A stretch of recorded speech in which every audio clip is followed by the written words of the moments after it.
My lecture today will, when I was preparing my lecture to what I should speak with you, what I should present, I can tell you different stories which we are doing, which is my professional research. But I decided today to have a little bit general. One hand, I would like to stress what is our profession, what we are doing, why Georgia is important and which topics could be interesting. But also I would like a little bit to present Georgian National Museum and activities. So this title, to be nexus of the science and art and exploration, I think it's not just for our institution. I think this is like your slogan, this is a basic where we should go. And this should not be just words, right? You can have interesting lectures, you can tell interesting stories, but I think for you, and I'm talking mostly for students, that it's very important to have it in your professional life, even you will not be scientist or artist or a historian in different way, to use it as a tool in your life. And I think today world needs it. Today world needs new leaders, and only leaders will be who are able to connect dots. For it, we are using different approaches. One hand is study of nature, another hand you are studying also cultural history, archaeology. So to make briefly, this is a science where you have to unify efforts of different professions. This is archaeology, biology, geography. We know today's place, but we need also to study past. And for me, as a researcher who works on reconstruction of the past, it's very important to not leave this as a past. Also, how not try to use history of past for present and for future. And believe me, it should not be just work. If you will be able to really analyze past, it will be much more helpful for you today and for tomorrow. And even in this field where we are working, we can use some analogies. But before to go into it, how we could reconstruct past. But also we can look that all we are different, but all we are the same, right? All we all have identities. In our field, we are using for past reconstruction of, we call it, let's say, extinct groups of genus Homo, so extinct hominids. So it means that they were creatures which lived on the earth, but today they are extinct, but we try to find their connection with us. So to make this long story short, you have to find, like in your life, what is the common and what is the different. And paleoanthropology, as I told you, this is a combination of different sciences where you can connect biological and cultural origin of humans, as well as archaeology. What is it? Archaeology for all of you, mostly I imagine, is Indiana Jones, right? But this is one hand, it's adrenaline of Indiana Jones, but also it's a science. So this is a question how you will be able, and excuse me, I will repeat it because I think it's crucial to find a way to connect humanities and natural sciences and put your exploration and energy. And archaeology is one of these points. And some people are asking, it's always question, when did science start, or paleontology, when it started? I think even from the beginning when humans started to paint walls in caves, they already were describing nature, they were describing different animals, so they were already some way scientists, right? But old Greek, if you will look at ancient Greeks, they already systematized science. And even for paleontology, there is an interesting point that the griffon, which was antique mysterious animal which was used as a, let's say, mythical animal, in fact had a background in paleontology. They were using this skull, a skull of the giraffe which lived 7 million years ago. What I wanted to say by this example that we always were curious to learn our history and history of nature. And ancient Greeks started this in a different way. But you always need people. No big success could be without personalities. In our field, we have icons like first finds of Neanderthals, finds in Java. So this is an image and the story which happened in Africa where you can find very early fossils and monuments. I will not today go in details. I just wanted to say that beside of Africa, big story could be learned here in Georgia. And this director already mentioned our work on the Manisi side, which helps us to be on the forefront on study of human evolution and in some way to be like hotspot of paleoanthropology. For this question, which is a big important scientific question, when, who and why spread out of Africa? So there are big scientific issues. Who are our first ancestors? And these problems are mostly studied in African continent. And then was question who and why spread out of Africa. And now in School of European School is happy to say the cradle of West European is in Georgia, right? So we are connected with it. So in Georgia, you have traces which are traces of humans and their activities which are important for big scientific issues. Where we have earliest humans out of Africa with beautiful preserved human skulls, which everyone knows now as ones here. So this is, and then you know National Geographic, which is one of most important scientific popular magazine, and I would recommend you read it every month, particularly Georgian version, because you can learn many things which will help you to think. Excuse me, I'm promoting this. I don't want to stress that you all became archaeologists. No, we have no enough room for it, right? But you know, to use it for way of thinking and connecting dots, believe me, it will help you. So this is some of reconstructions, and this is exactly when I mentioned we need always connect science and art, and this is a very good example. You will see, for example, how artist is making from fossils face. So this is exactly opportunity to use scientific background and to build this story. And also get promotion. This is, let me stress, this is a very high end of science, and I wish that some of you will develop interest to study it and believe it. We have many things to research.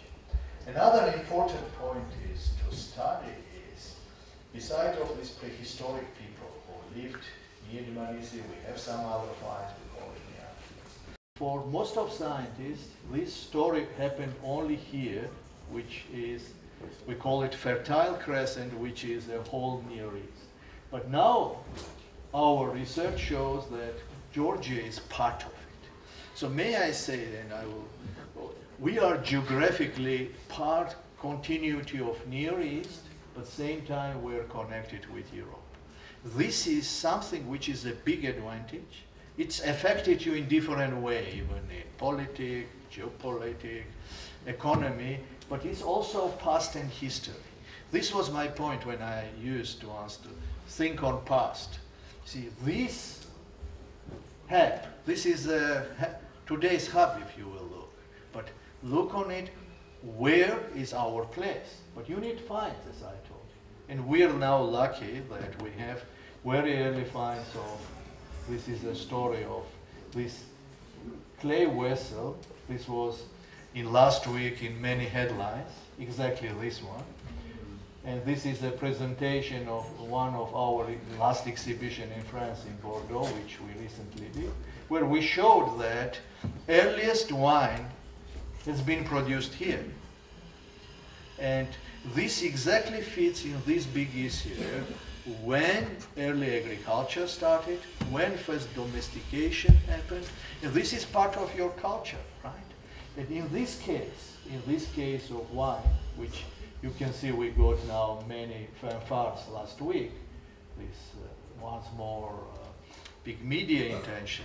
But what was important here, you could not get it without multidisciplinary research. All this story, what we got here, this is a result of years of work and joint efforts of different labs, but with the strategy which was built in this country. So this is another scientific infrastructure, what I want to say, where you can learn many new things, including story of wine, which was we studied in different way. For example, in these vessels, you see, the special studies has been done to study what was the residue inside of it, and it shows that there was a fermentation. Fermentation means that there was a producing of wine.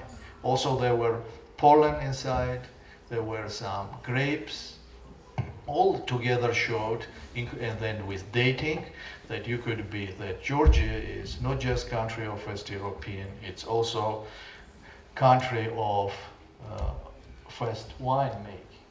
So I will not talk all these projects what we are doing, but one thing which you should remember, we have from one hand very big diversity of nature, and on this small territory to have so big diversity of natural resources is very rare, but as well as all periods of big archaeological cultures, including Bronze Age period. This is one of our last finds where you can see kurgan. Kurgan is like tomb of like you have in Egypt, the pharaohs, big pyramids, in our case kurgans, which shows that very early metal was produced in this territory. So this is another important point to learn when humans started invention. Wine is invention, but producing metal is another invention. Another big story which our country is known, and I imagine you all heard about, myth about Jason and Argonaut, right? Myth about golden fleece. But now let's look on the different way. Greeks were in this time period best PR. PR community, they were stronger than today's Facebook, believe me. So they were promoting stories, and they were promoting this story too. But if you read this myth, in reality, it's nothing. Medea helps them to get the golden fleece, and that's what they meant. But why it became so important? Why for centuries it was described? And answer is in archaeology. It shows that Greeks were able to go through Bosphorus and Dardanelles and discover new country. New country, this is the sound, which is country of golden fleece, and archaeological work shows that it's a reality.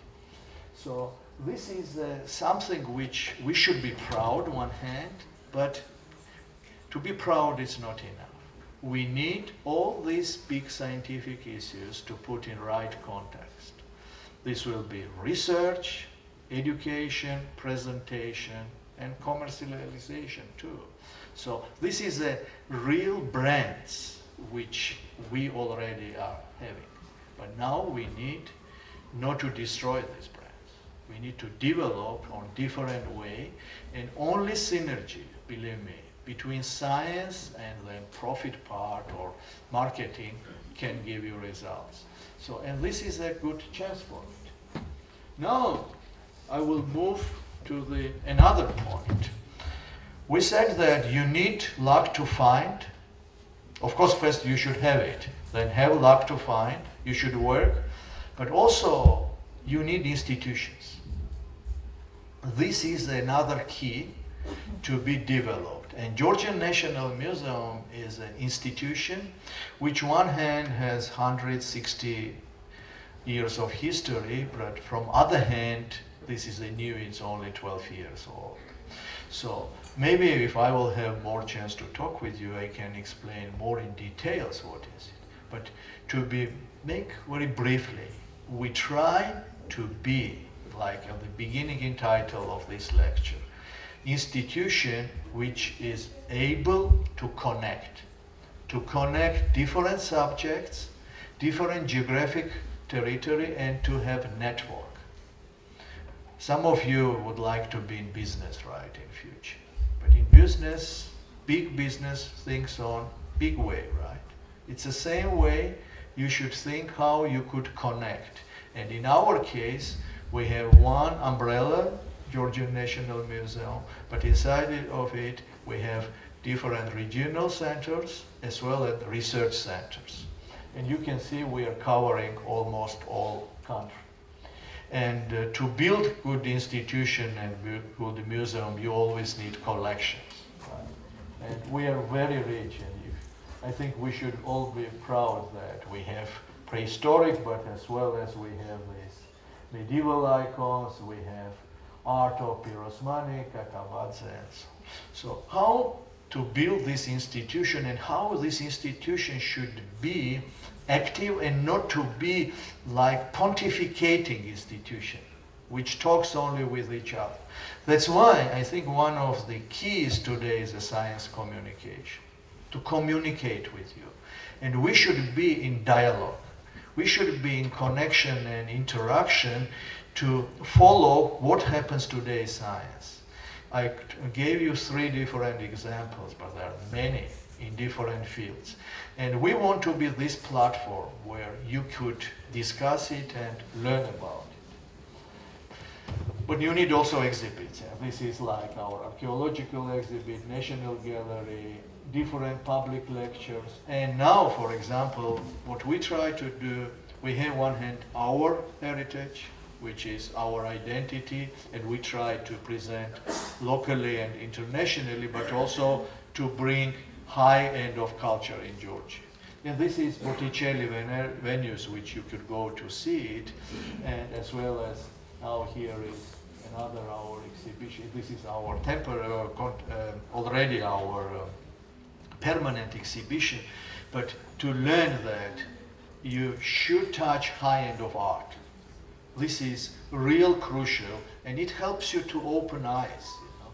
I remember once I was on one meeting and there was used a quote of Bill Gates. Bill Gates mentioned that, look, we are in this situation where we do not need, we should be selective in philanthropy. And why we should support to art? Because there are many problems like blind kids. And my colleague, director of Metropolitan Museum, answered very good way, I think. He said, I imagine you are not going so deeply. It was very polite, of course, answer, but the point was we have different type of blindness.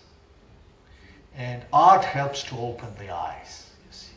And this is, for us, it's another important point, to use it, to see how world is beautiful, right? Not to be just concentrating. Maybe I'm going too far, but believe me, if this will be part of your daily life. Curiosity, science, and beauty of art. Life will be much easier. You see. And our work is to present it in daily basis and promote through different programs. And present it our Christian identity, but also on the, let's say, right way which we are using today in technology. And like I told you this, there are lines now for Caravaggio, for example. And there was a question, why we are using Caravaggio which are not originals? We did this digital presentation. And I strongly recommend it if you haven't been to see it. This is an opportunity, first of all, of course, to feel what is Baroque, right? Baroque period. But this is an opportunity how you can see one big artist in one place, which is impossible for you to see in life. It's in different places, in different churches, and here with digital technology, it was brought to you. And For example, tomorrow on Friday will be a very interesting lecture of rector of conservatorium who is connected this with music. There will be another point. So this is exactly for you, for your teachers, for you, exactly to get these feelings. It's not just, you can Google today. You can Google, you will get all information. Now we are talking about institution, but also may I say that institution should not be only in Tbilisi, right? We are too spoiled in Tbilisi to have any here. And I think it's important to have regional centers and finally find network, which will be win-win from both sides. So this is one of our museums, which is in Akhalsiche, where we are telling of story of that region using in different approach and story history of region. This is Mestia Svaneti. If you haven't been, I will recommend to be there, not just for this museum. When we are talking about our identity and our, may I say, specific advantages. In medieval time, I would say Svaneti is an icon for the world history of Christianity. And you will ask why. It's like refugium. Refugium is usually you are using for plants. It's when everything is extinct, some of them could be preserved. It's the same here. Most of these icons were destroyed everywhere, but here is still. And you are also within mountains, you are keeping this together.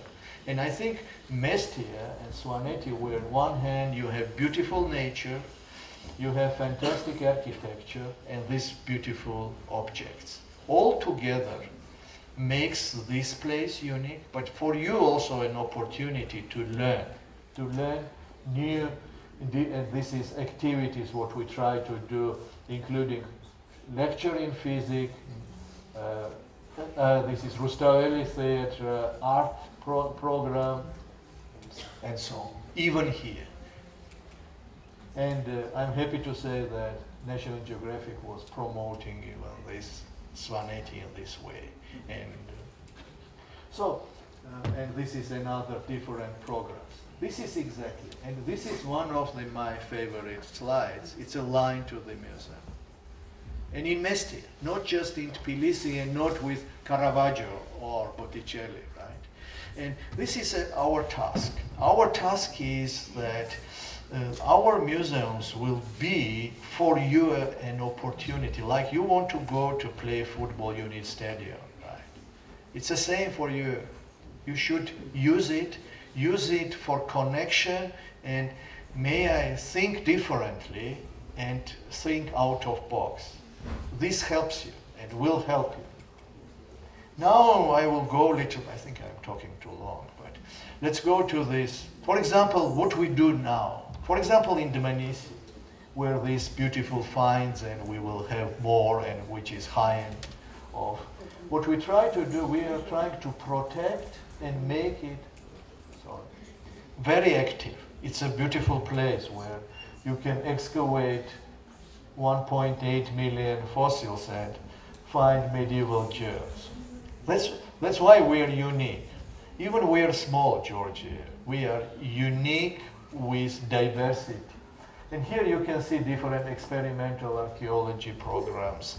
Here we have a new museum which will be built soon in Vani, and next year it will be opened.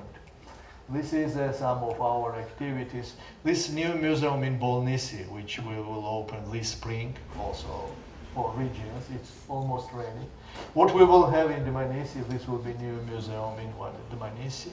And we have no museum money. Believe me, understand. We call it museum, but in reality, this is a new platform where you have cultural and scientific centers, and which is used for you. Once more time, let me repeat. Either you want to work in IT, either you want to work in economy, it will help you. And use it, and try to use it the way. And this is another our project, which we are doing exactly now. This is a project we are doing. We started in Open Area Museum, which is one of our departments on the near the Turtle Lake, Kustpasta. This is a project we developed with some of our colleagues also with National Geographic. This is idea that we have camp to stay there to learn how you are camping is one point, but same time combine nature and art. And if you like, and I was quite envied to see when kids are going to stay overnight here in camp and in tents. You know. When we were kids, we had not much these opportunities. But this is another option for you, or will be part of it, to learn something different, but from different side. And evening you have a lecture of biologists or physics or different part, but which could develop your curiosity. If you are not curious, you will never get, right? Kids are most curious. I remember, you know, the Einstein said once that, okay, this is a, I'm very curious because I'm a very late developed kid. So as much you have this curiosity, please develop and think on it. And also to find, for example, this was our project, we combined opera and archaeology. We used one opera where it's a Handel's opera, where the action happened in old Rome, and we used to explain what is opera, one hand, and same time present archaeological find of this time period. Roman archaeology, Iberia, and Radamisto they had. So this is a points which I would like to stress, and I am not tired to repeat. Try to connect. Sometimes you think it's not connectable, but you will. And these kind of camps are helping, you know, and all these kind of, okay. What? This is how it works. And I will be happy to see all of you like celebrating it. And from the beginning I started to talk. All we are the same, but all we are different, right? But we are different, we are same, but you are wonderful, right? So I wish that our cooperation or your visit to museums, your attention to the science helps to you not to be just wonderful, it's nice, but also be very successful, knowledgeable, and curious. Thank you, and I will be most happy to meet you in different